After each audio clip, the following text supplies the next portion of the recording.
I'm back! So welcome to my vlog. So this is my latest vlog and my next vlog or content I think is or would be uploaded on Friday. Pero di ko sure kasi masyado nang busy sa modules. So I had a new content which is giving advices to the question my friends gave me. So I have here 7 questions. So I think this would be a long talk, so stay tuned, click the like, notification bell for more update, and don't forget to subscribe to my YouTube channel. So let's start. So giving advices to my questions, to the question my friends gave me. So the first one is, when do you say that is love, not infatuation? From Jezebel. I think masabi mong love siya if hindi ka nakadepende sa itsura ng isang tao. Kasi kapag nakadepende ka sa itsura ng tao, what if dumating yung araw hindi na siya gumanda? What if dumating yung araw na hindi na siya gwapo? You still stay? Would you still love him? Or no? And you should never really, I mean, hindi mo masasabing love yan kung nakadepende ka na sa itsura ng tao. Kasi, if you fall in love for a person kasi sa itsura niya, kasi maganda siya, gwapo, mapayat, or mataba, I mean mapayat, what if tumaba siya? Will you still love her? Or what if she's forgot to,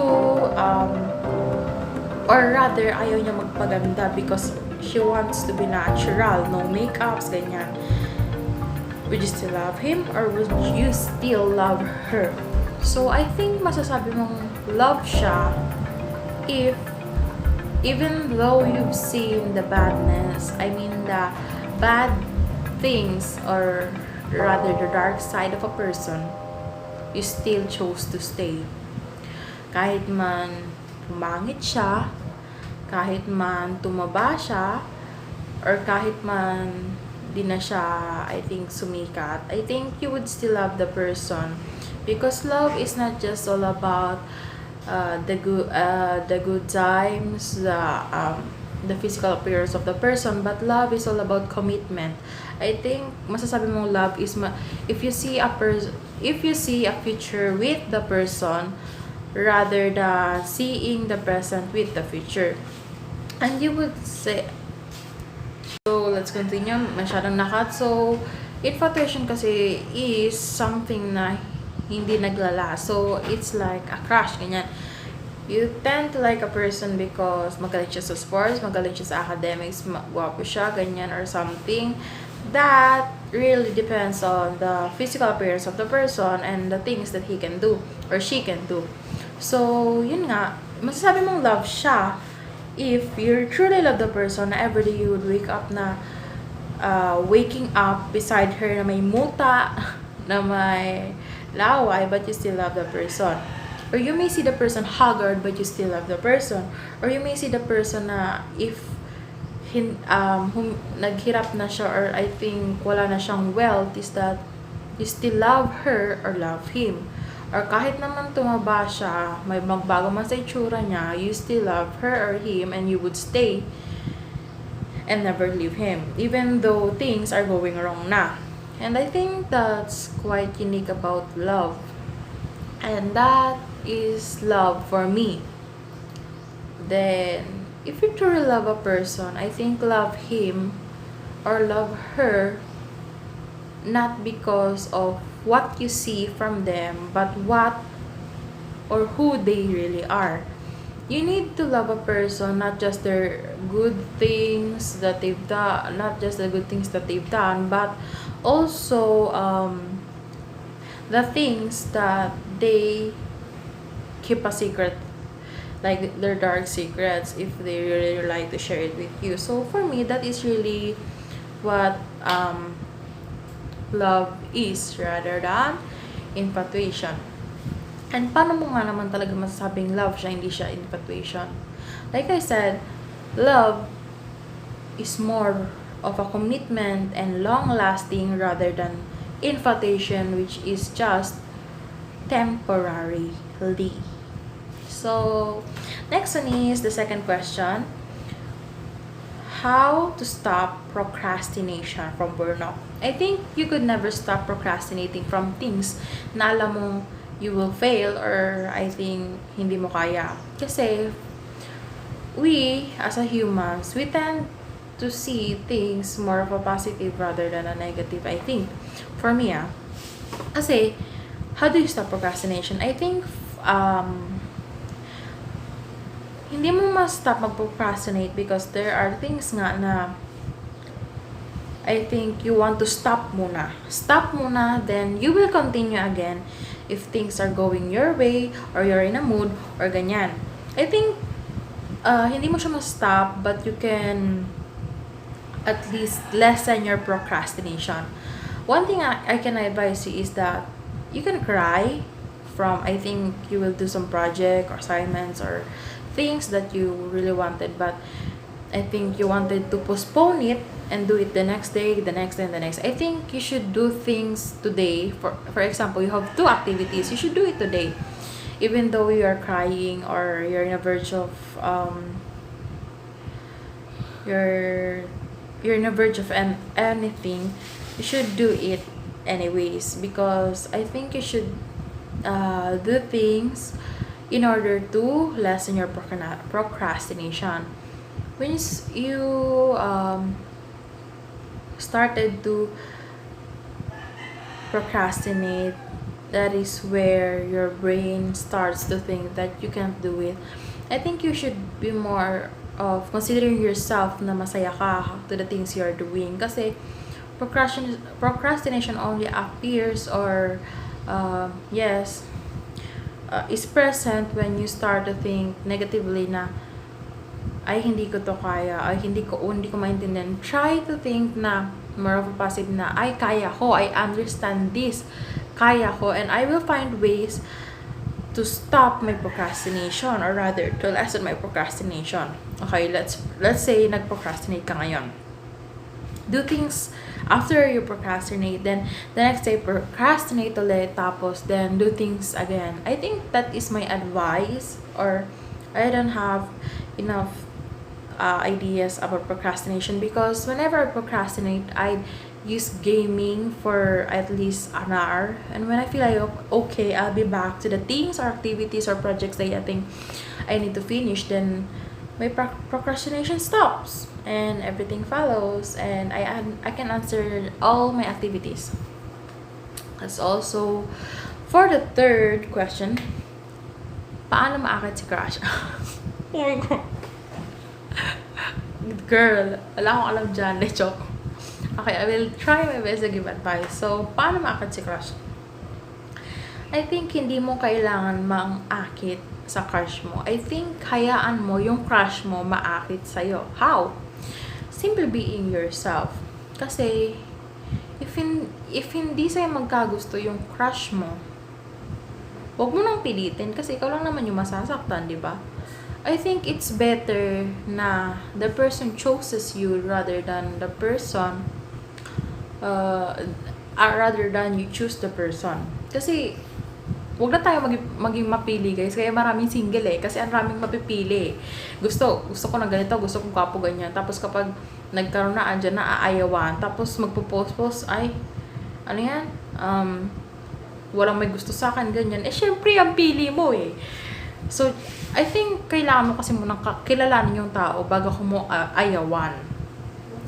So, paano maakit si crush? Yun nga, you can never, hindi mo maakit yung mga tao na gusto mo. But, what you can do is be yourself, be true to yourself, or love yourself first before loving others. Kasi, if you love yourself first, iwan ka man kung sino, or kahit ano dyan, you wouldn't be broken, totally be broken, but you'd still be a whole na you wouldn't depend your happiness to other people. So, I think you just have to wait.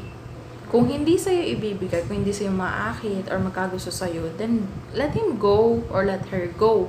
Kasi, if you waste your time or your lifetime waiting for a person na ayaw naman sa'yo, it's just a waste of not just your energy, but the life that you should have enjoyed all throughout your years or all throughout your life. be true to yourself. Yun ang masasabi ko. Paano maakad si crush? Be true to yourself. Magiging totoo ka. Kasi, kung magiging totoo ka, magkakagusto sa yung tao kung sino ka talaga. Show them na kung ano ka ba talaga. Kung paano ka manamit, kung paano ka mag-look. Kasi, as for me, besides allergic ako sa makeup, is that I don't really like to wear some, products. Because, as you can see, ayan, I don't like putting chemicals to my face. I'd want it natural. Ganyan lang. Wala yan gupit-gupit. Ganyan talaga yan, guys. Magsawa kayo sa pagmumukha ko. So, yun nga. I want to be true to myself. And look, guys. Ang taba ko, diba? So, it's okay. I love myself for being chubby. They joke. I love myself for who I am. So, I think you should love first yourself than depending yourself to others to like you. So, ayan, inaayos ko yung camera kasi ayos. So, what is next is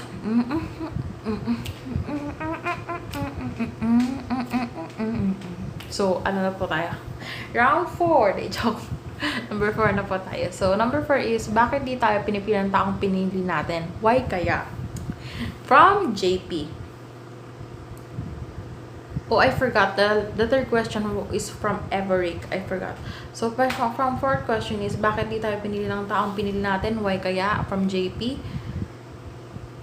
Kasi, tayong pumili. Gets mo? You always assumed that kapag pinili mo yung tao, pipiliin ka rin. No, it's not like that. It's not how things work. Kasi, hindi mo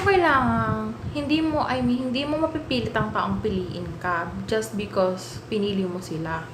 Kasi meron silang brain, di ba? May brain sila. Binigyan tayo ng utak. Maging practical tayo, guys. Binigyan tayo ng utak. Ng pag-iisip. Freedom to choose what we like, what we want, what we need, and what we want to do. Kasi, bakit di tayo pinili? Kasi ayun pumipili eh. Ang pili-pili natin, guys. I think ang i-advise ko dyan is, wait for the right person to choose you rather than chasing the wrong person into believing in your dreams or believing in your illusions na pipiliin ka. Masakit pero totoo, di ba?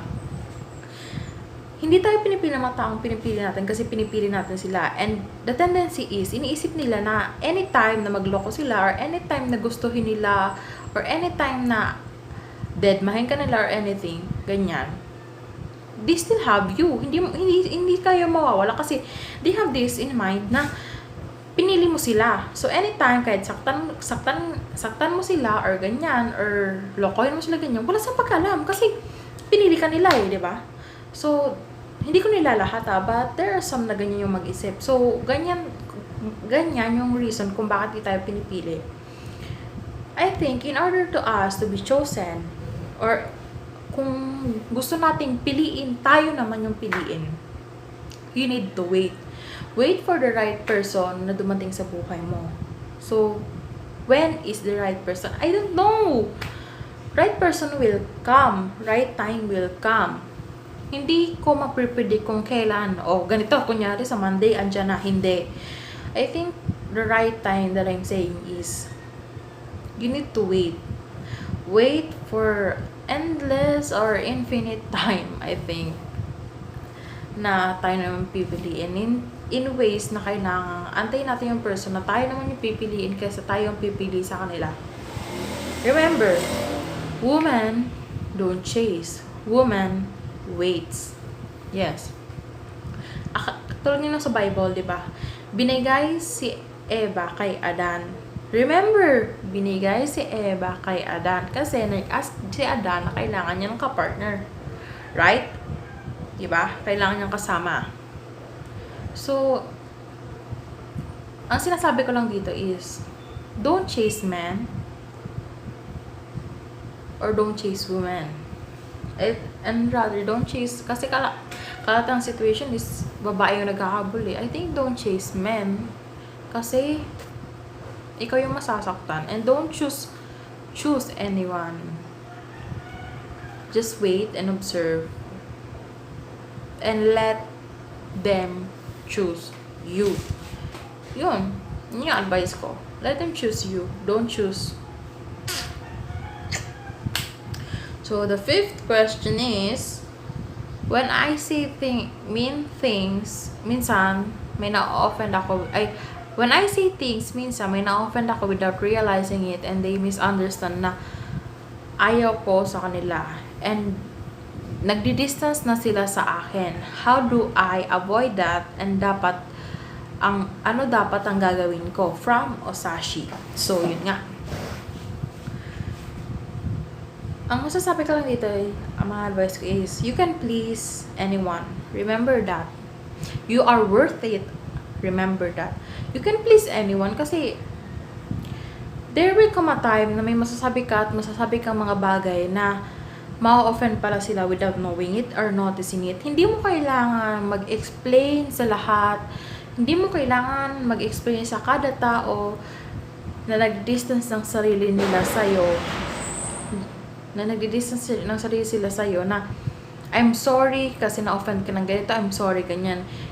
Ang problema kasi isa kanila. They can choose to confront you and tell you, Bes, sis, na-offend ako sa sinabi mo, bakit ganon? You can just tell it easily, right? It's just human nature na masyadong ma-pride yung ibang tao. So, they chose to distance themselves rather than to ask questions from the person that they were offended. Tama. For some cases, I think. Hindi ko alam sa ibang tao. Hindi ko nilalaat. So, you don't owe them an explanation. Ikaw yan eh. Yan yung opinion mo eh, di ba? So, anything or kung ano man sabihin mo na you think you may offend someone kahit hindi sa sarili mo, let them be. At least, alam mo kung sino yung totoo, di ba? Kasi, kung may ma-offend man, ganyan, they would really tell you, confront you na ganyan. That is what friends are for. Hindi yung porket may nasabi lang na ganyan, tapos magdi-distance na because na-offend sila, tapos hindi ka nga kinonfront kung bakit mo yung nasabi, di ba? Kasi, fake people will always leave. And real people will understand you or will understand every words you say rather leaving without an explanation. Tama? So,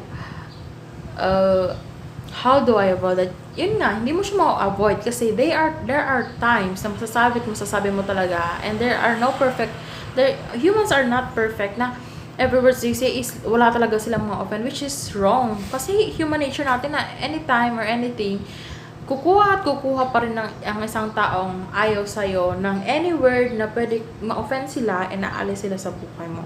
Just like that. Full blown, mind blown. Ano dapat ang gagawin ko? Just to be. Like I said from question number 4, maging totoo ka lang sa sarili mo. You don't need to please anyone and you don't owe anyone an explanation. Okay? Ang ma-advise ko lang sa'yo, be true. Kung may matira man na isa, well, it's okay. Remember, it's not always being more friends, but rather one true friend who will stay. It's quality over quantity. Remember, kung may isang friend na totoo sa'yo, then choose that. Rather, hundreds of friends, followers, likers, or ganyan, na peke sa'yo.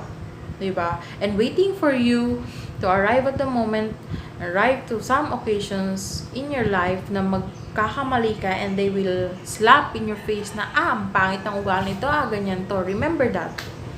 You don't owe anyone an explanation, and at the same time, may ma-offend at may ma-offend ka talaga from time to time. That is my advice to you. Be true to yourself, and the right people and right person will also stay and understand you. So, next one is number 6 question. Ano pwedeng sabihin doon sa di naka-move on kahit ilang months nang di nag-uusap? From Choknut. Ano pwedeng sabihin mo doon sa hindi pa naka-move on kahit ilang months nang di nag-uusap? Ang masasabi ko lang, one thing I can advise is that tell them to heal. Heal themselves first. Kasi, alam mo, hindi naman talaga nakaka-move on ng isang tao kung iniisip niyang may chance pa. Remember that. Hindi makaka-move on ng isang tao if they think na may chance pa rin na magkabalikan or may chance pa rin na maayos ang mga bagay-bagay. So, they can't move on. Ang masabi ko lang, tell them to heal. Heal themselves first. And tell them na you need to move on for yourself, not for me. Kailangan mo mag-move on sa mga bagay-bagay na ayaw na sa'yo. Sa mga bagay-bagay na ayaw na sa'yo. Hindi yung mag-stay ka pa kahit na ayaw na, kaya ka nasasaktan, di ba? Yun nga, yung sinasabi ko, mag-move. If only for someone na mag-move on, and matagal na ilang months na kayo di pa nag-uusap.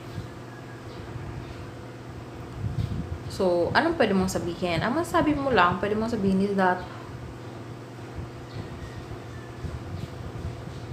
we lost communication, and at the same time, it's not that we lost our bonds or ganyan. I think I will treasure more our memories because sometimes, some things in my life, napasaya ko nun, right? Ang masasabi ko lang is that thank you for the memories you have given me, but I prefer to open new chapters of my life without you. Diba? Less na nakaka-offend. Kasi, it's true. Kailangan mo mag-open ng bagong chapter. Kasi, in opening a new chapter, you would rather forgive than forget of the person. And, you need to meet new persons in life na hindi mo kailangan na magstay sa isang person or isang relationship na toxic, right? I think na it's better you tell them to heal themselves first than not find, okay? Wait for the right person who would eventually give the love that they offer the same quality, the love they can get or they can give to that person. Hayaan mo sila. I mean, sabihin mo sa kanila na salamat sa lahat ng memories na binigay mo, and I would really treasure it with all my life as I live and I die. I think masabi mo lang yun. One is that, and the second is tell them na they need to wait for the right time, na meron naman isang tao na yung binigay nilang, ini-offer nilang love is ma-offer pabalik sa kanilang pagmamahal.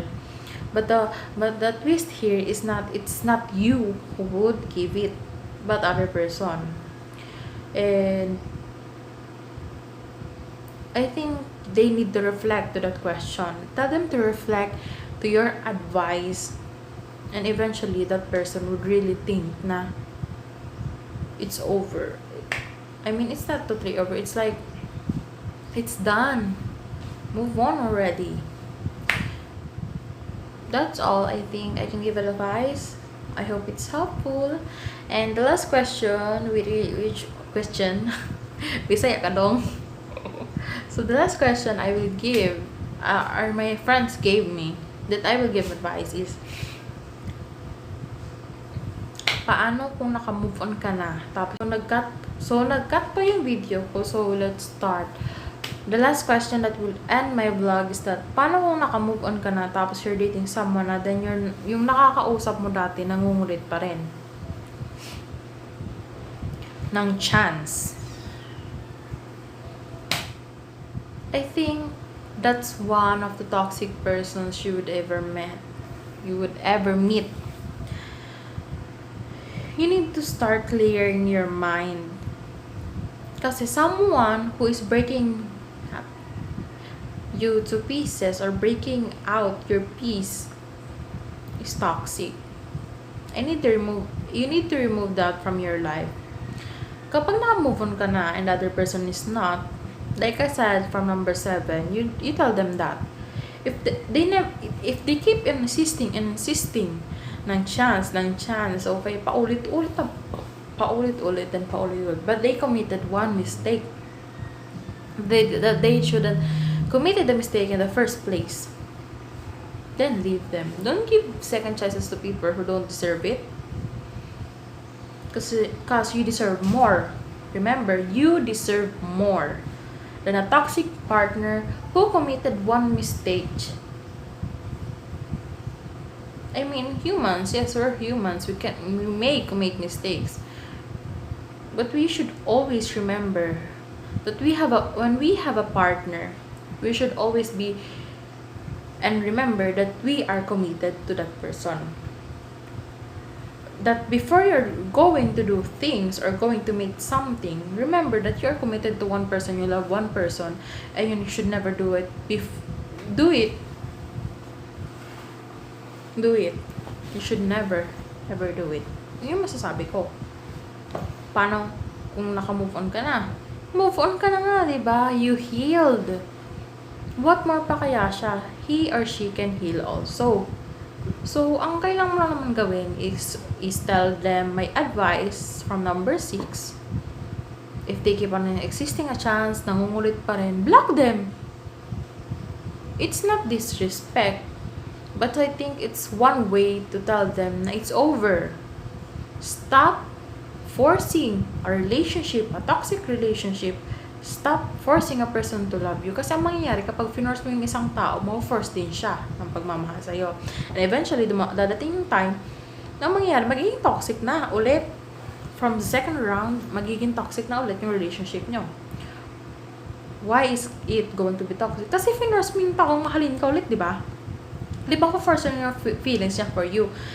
Parang ang mangyayari lang, maawa siya sa'yo, so they gave you chances. Would you, Would you love a person out of awa? I think napakahirap nun. And it doesn't bother you, but also bothers their feelings in the near future. Kasi you would think of ways kung paano iyon i-end kung ayaw mo na talaga. Tama? And you will think na parang magiging kasalanan mo pag iniwan mo sila. Tama? Yun yung masasabi ko. If nangulit, block them. If they understand naman, ganyan, you can be friends and let them move on first before you and him or her becoming friends again. So, yun lang. That would be my advice. Sorry guys, masyadong dried lips. So, ayun lang naman mga advice ko guys. So, this is my vlog, my latest vlog. Don't forget to like, subscribe, and click the notification bell for more updates on my vlog. So, thank you for watching. See you again.